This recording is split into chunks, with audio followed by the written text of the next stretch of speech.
एक ऐसा पक्षी जो उड़ नहीं सकता था, इंसानों से डरता नहीं था, लेकिन उनके विलुप्त होने का असली रीज़न इंसान ही है। मैं बात कर रहा हूँ डोडो बर्ड की। ये बर्ड दिखने में थोड़ा मोटा, पंख छोटे छोटे और बहुत ही शांत स्वभाव के थे।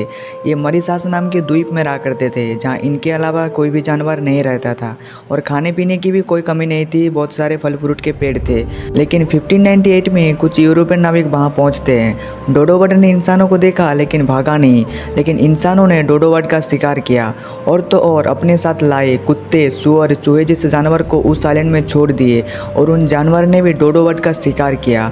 और ऐसे ही धीरे धीरे एक समय ऐसा आया कि डोडो बर्ड इस दुनिया से विलुप्त हो गया।